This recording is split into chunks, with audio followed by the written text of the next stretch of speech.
नमस्कार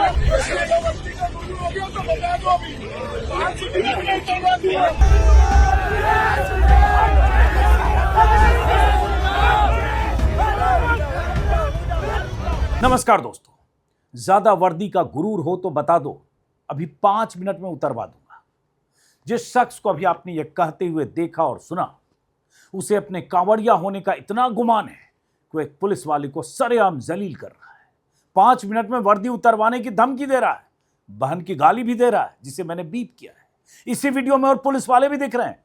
बावजूद इसके ये कांवड़िया इंस्पेक्टर को धमका रहा है और इंस्पेक्टर साहब अपार धैर्य का परिचय देकर इसे समझाने बुझाने में लगे हैं। खबरों के मुताबिक कांवड़ियों ने पुलिस वालों के साथ धक्का मुक्की भी की, कांवड़ियों की भीड़ ने उनके साथ बदसलूकी भी की। सब झेलकर भी पुलिस वाले इन कांवड़ियों के सामने विनम्र और सहनशील बने रहे। वजह सिर्फ एक थी, ये कांवड़िए थे। योगी राज में कांवड़ियों को बेलगाम होने का लाइसेंस मिला हुआ है। उस हिसाब से तो अभी सिर्फ ये ट्रेलर है, सावन तो अभी बाकी है।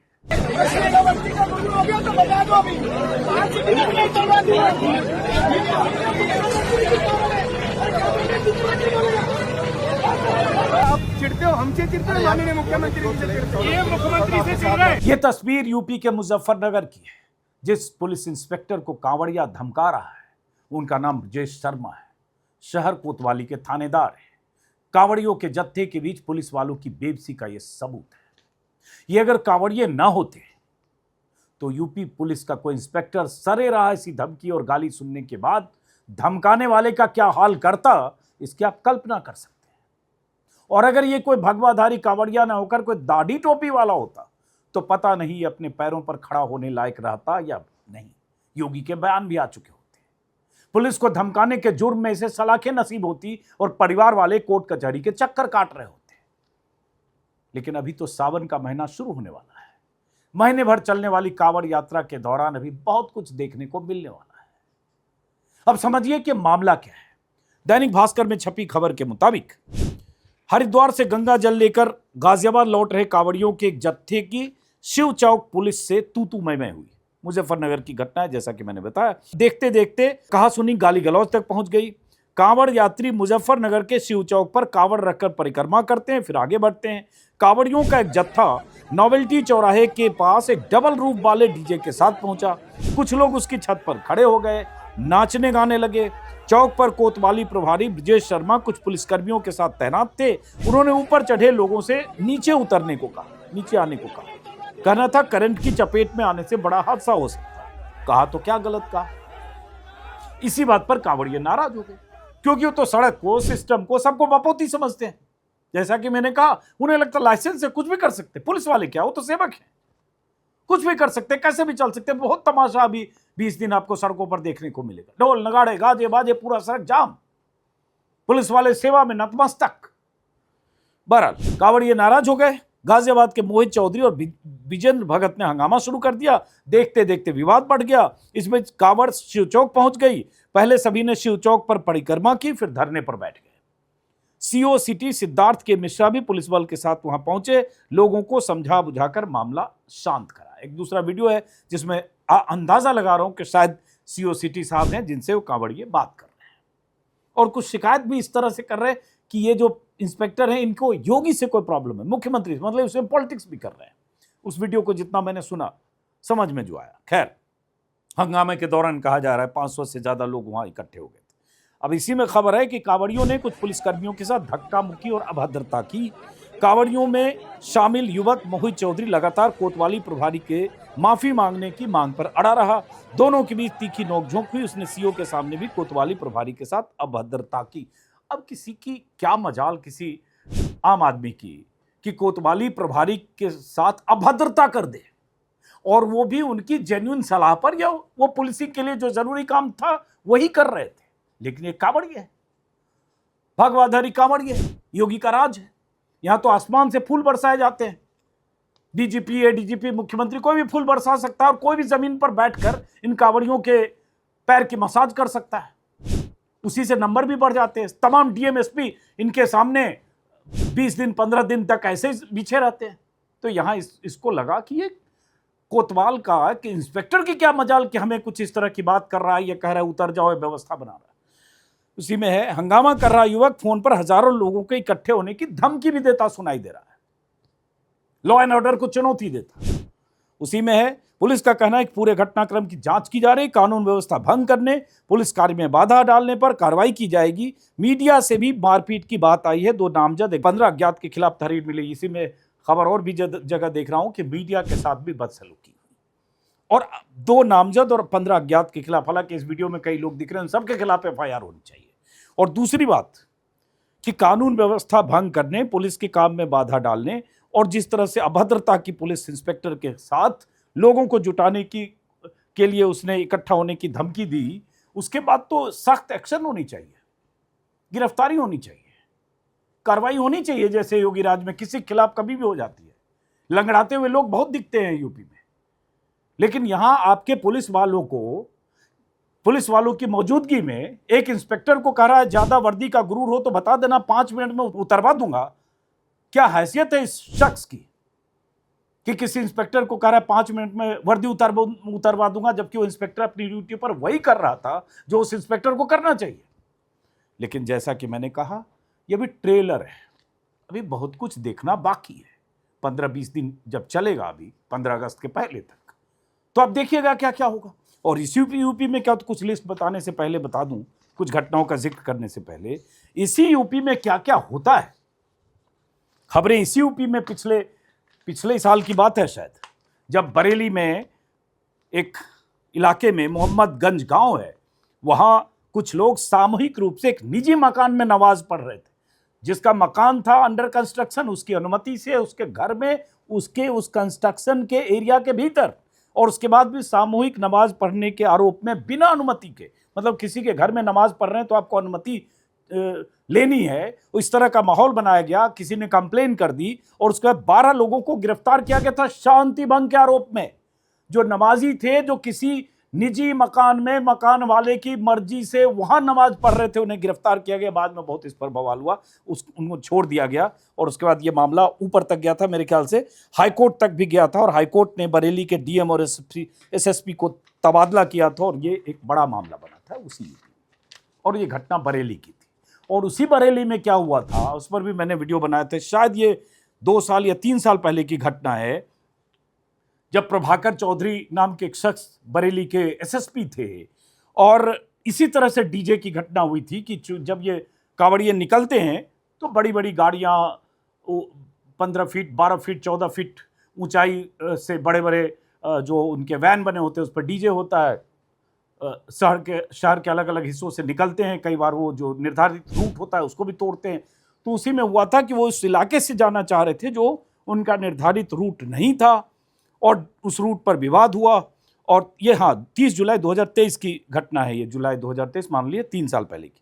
और उसके बाद ऐसे रूट से डीजे लेकर कांवड़िए जाना चाहते थे, जिसकी प्रशासन ने अनुमति नहीं दी, क्योंकि लगा वो अल्पसंख्यकों का मोहल्ला है, कोई मस्जिद भी थी, कोई टकराव हो सकता है। क्योंकि कई बार ये कांवड़िए इसी तरह से करते हैं कई यात्राओं में, हनुमान जयंती की यात्रा हो, शोभा यात्रा हो, रामनवमी हो, देश के अलग अलग हिस्सों से ऐसी खबरें आती है कई बार कि वो जानबूझकर तनावपूर्ण स्थिति पैदा करते हैं, मस्जिद के सामने जाकर जोर जोर से डीजे बजाना, कुछ अश्लील गाने लगा देना, कुछ ऐसी हरकतें करना, उत्तेजना वाली बातें करना। कई बार तो मस्जिदों की मीनारों पर चढ़कर पटाखे भी फहराया है किसी यात्रा के दौरान, यूपी में भी और बिहार में भी। भागलपुर की घटना आज भी मुझे याद है। खैर, तो उसी में हुआ कि यहाँ पर जब रोकथाम की गई, जो एसएसपी प्रभाकर चौधरी ने एतराज किया कि इस रूट से नहीं जा सकते हो, अड़ गए सारे कांवड़िए, और उसके बाद लाठीचार्ज हुआ, क्योंकि उन्होंने अपनी ड्यूटी निभाई, ड्यूटी पाबंद अफसर के तौर पर। और उसके बाद मेरे ख्याल से कुछ ही घंटे बाद, सेम डे, प्रभाकर चौधरी का एसएसपी का ट्रांसफर कर दिया गया।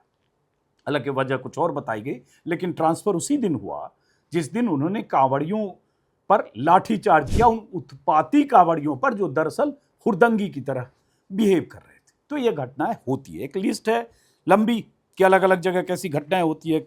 ऑल्ट न्यूज़ ने पिछले ही साल 30 जुलाई को एक कंपाइल किया था कोलाज, मिर्जापुर, गाजियाबाद, दिल्ली, ऋषिकेश, हरिद्वार, मुजफ्फरनगर, अलग अलग हिस्सों से किस तरह के वीडियो आए जिसमें कांवड़ियों द्वारा आम लोगों से मारपीट, सार्वजनिक संपत्ति में तोड़फोड़ और अराजकता की बहुत सारी कहानियां थी, जिसमें किसी से मामूली तौर पर किसी की गाड़ी अगर सट गई किसी कांवड़िए से, या कांवड़ियों की कोई गाड़ी जा रही है उससे कोई गाड़ी सट गई, या कोई कावड़िया पैदल जा रहा है, उससे कोई सट गया या बगल से गुजरने के चक्कर में कुछ करीब आ गया तो उसके साथ मारपीट करना, बाइक और बसों को लाठी डंडों से तोड़कर नुकसान पहुंचाना, सड़क जाम करना, लोगों के साथ बदसलूकी करना, ऐसी बहुत सारी खबरें पिछले साल भी आई थी। मैंने भी रिपोर्ट की थी, मेरे ख्याल से 3-4 वीडियो तो मैंने भी बनाया था। यहाँ तक कि पुलिस वाहनों पर भी हमला करने के वीडियो पिछले साल वेस्ट यूपी से ही आए थे, वेस्ट यूपी के किसी इलाके से, शायद मुजफ्फरनगर ही था। तो ऐसी घटनाएं पिछली बार बहुत हुई थी और पुलिस और प्रशासन ऐसे मौक़ों पर कई बार मजबूर नजर आता है, क्योंकि उन्हें लगता है कि यहाँ एक्शन लिया तो जब एसएसपी का ट्रांसफ़र हो सकता है, तो यहाँ तो ये बेचारा इंस्पेक्टर है, पता नहीं कहाँ 10 साल के लिए संट किए जाएंगे। तो ये कांवड़ियों की यात्रा के दौरान पुलिस इतना सतर्क, सचेत, कमिटेड और इतनी विनम्र होती है मजबूर होकर। इसी में बहुत सारी खबरें मैं देख रहा हूँ पिछले साल का कि मिर्ज़ापुर में हुई घटना, कानपुर में कांवड़ियों ने पुलिस स्टेशन पर हमला किया, मिर्ज़ापुर में सीआरपीएफ जवान पर हमला किया, बेरहमी से ज़मीन पर गिराकर सीआरपीएफ के जवान को बेरहमी से मारा पीटा, बस्ती में पुलिस की गाड़ी पर डंडे बरसाए, एक नेशनल हाईवे पर हंगामा किया, एम्बुलेंस को निशाना बनाया, एसपी को खुद पहुंचना पड़ा, कांवड़ियों से शांत रहने की अपील की गई तो भीड़ में से किसी ने एसपी की तरफ भी पत्थर फेंका जो उनके साथ खड़े पुलिसकर्मी के चेहरे पर लगी, पुलिसकर्मी खून से लथपथ हो गए। बावजूद इसके एसपी कांवड़ियों के मान मनोबल में जुटे नजर आए। साथ ही पुलिसकर्मी हाथ जोड़कर कांवड़ियों से निवेदन करते रहे। ये बस्ती की घटना है 2025 की, 21 जुलाई की, ऑल्ट न्यूज़ ने रिपोर्ट की थी। इसलिए बता रहा हूँ ताकि जो मैंने कहा ना कि अभी तो ट्रेलर है। मेरठ की घटना है कि मेरठ में सदर बाजार में कुछ कांवड़ियों ने स्कूल बस में तोड़फोड़ करके शीशे तोड़ दिए। आरोप था कि बस की टक्कर लगने से 4-5 कांवड़िए चोटी हो गए थे या उनके कांवड़ खंडित हो गए थे। और उसके बाद कहा सुनिए गाली गलौज। कासगंज में कांवड़ टूटने से गुस्साए कांवड़िए तोड़फोड़ की, हंगामा किया, रोडवेज के बसों में तोड़फोड़ की। बरेली से कुछ वीडियो आए, एक कार के साइड से किसी कांवड़िए को लगने पर पुलिस की मौजूदगी में कांवड़ियों के जत्थे ने कार पर हमला करके उसमें तोड़फोड़ की, वो वीडियो मुझे याद है। गाजियाबाद में ऐसे ही हुआ कि मोदी नगर में एक गाड़ी ने कांवड़िए से टक्कर मार दी, सट गई तो कांवड़ियों ने गाड़ी को तोड़फोड़ किया और ड्राइवर को पीट कर अधमरा कर दिया। बताइए, ये लोग धार्मिक आदमी हैं, कांवड़ लेकर जा रहे हैं, आस्थावान हैं, अगर आस्था है तभी जा रहे हैं। लेकिन ये क्या है? ये इस तरह से हिंसक, अराजक, किसी को मारना, पीटना, अधमरा कर देना, गाड़ी तोड़ देना, नफरत से लबरेज होकर निकलना, कोई दाढ़ी वाला मिल गया तो उसके साथ बदसलूकी करना, ये क्या है? ये किस तरह की आस्था है? कैसे धार्मिक हैं आप? अगर कांवड़िए हैं और उसके बाद ये करते हैं तो लानत है आपको कांवड़िया बनने पर। मुजफ्फरनगर में बाइक सवार को लाठी डंडों से पीटा, खाने को लेकर हंगामा हुआ। बहुत सारी घटनाएं जिसका जिक्र, और यही मुजफ्फरनगर में सबसे अधिक होता है। खाने को लेकर एक ढाबे पर हंगामा किया, कुर्सी फर्नीचर तोड़ दिए, 7 जुलाई को की घटना है। हरिद्वार में हुआ, कांवड़ियों ने कार चालक को के साथ मारपीट की, कार को तहस नहस कर दिया। हरिद्वार में ही कांवड़ियों ने कार को लाठी डंडे और पत्थरों से पूरी तरह से क्षतिग्रस्त कर दिया। 3 को इसमें ये लिया गया कस्टडी में। और ये घटनाएं क्यों होती है? क्योंकि जब सरकार की तरफ से कांवड़ियों के इंतज़ाम करना अलग बात है, इंतज़ाम करना भी चाहिए, लेकिन आप पलक पावड़े बिछाने के आदेश अगर दे देते हैं। मुझे आज भी याद है, कई साल पहले प्रशांत कुमार एडीजी थे, उस समय हेलीकॉप्टर से पुष्प वर्षा कर रहे थे, शायद योगी ने भी किया है 1-2-3 साल के अंदर। और ये सब जब करते हैं और अधिकारियों को निर्देश होता है कि इनके सामने बिल्कुल नतमस्तक रहो। एक तस्वीर आई थी शायद 2-3 साल पहले, कहीं डीएम या कोई अधिकारी ज़मीन पर बैठ के कांवड़ियों के पैर का फुट मसाज कर रहे थे। तो ये सब इसलिए ताकि मुख्यमंत्री को खुश कर सके। हाँ, दिखा ना, 20 जुलाई 2025 को मुख्यमंत्री ने हेलीकॉप्टर से पुष्प बरसाए थे। उसी तरह से अलग अलग जगहों की है। हापुड़ में पुलिस अधिकारियों और जवानों ने कांवड़ियों के पैरों की मालिश की। तो इस तरह की घटनाएं ही इन कांवड़ियों को, घटनाएं नहीं, इस तरह के इंतजाम कहें, समर्पण कहें, इन कांवड़ियों के हौसले बुलंद करती है कि वो कुछ भी कर सकते हैं और उन्हें एक तरह से लगता है कि उनके पास लाइसेंस है, कुछ भी करो। लेकिन जैसा कि मैंने कहा, अगर दाढ़ी टोपी वाले हैं तब उन्हें नमाज पढ़ने में भी, सड़क पर अगर कहीं नमाज पढ़ लिया तो बहुत बढ़िया व्यवस्था हो गई, कायदे कानून की धज्जियां उड़ गई और उसके बाद उनके खिलाफ तमाम तरह के एक्शन होने लगते हैं। बल्कि ईद बकरीद जैसे उत्सव जो मुसलमानों का बड़ा धर्म है, बड़ा त्योहार है, उसके पहले से तमाम तरह की चेतावनियां सरकार की तरफ से, खुद योगी आदित्यनाथ से लेके पूरे सिस्टम की तरफ से दिया जाने लगता है, जो खबरदार कहीं सड़क पर नमाज पढ़ते नजर आए, खबरदार कहीं झुंड में अगर नमाज अदा किया। और होली जब आ जाती है तो कोई अनुज चौधरी नाम का सीओ, जो अब कहीं एएसपी बन गए थे संभल में, वो चेताता है कि अगर सड़क पर निकले तो अपने रिस्क पर निकलना, अगर किसी ने रंग डाल दिया और कुछ किया तो देख लेना। तो मतलब आपका त्योहार अगर है, जो मेरा भी है, मैं भी हिंदू हूं, तो जो मर्जी हो करो। और किसी ने अगर इस पर एतराज किया, किसी ने व्यवस्था बनाने की कोशिश की, किसी ने कायदे कानून का हवाला दिया, या किसी ने कहा मुझ पर जबरदस्ती रंग नहीं डाल सकते, तो उसके बाद क्या हो सकता है सोचिए। और अगर आप मुस्लिम हैं तो फिर आपके लिए कानून और संविधान सब कुछ सबके लिए बराबर है, लेकिन उस पर अमल करने का तरीका सबके लिए अलग है। सबके लिए मतलब हिंदू के लिए अलग है, मुसलमान के लिए अलग है, सिस्टम इसी तरह से है। पर फिलहाल ट्रेलर शुरू हो गया, फिल्म का इंतजार कीजिए, सावन का महीना सामने है। नमस्कार।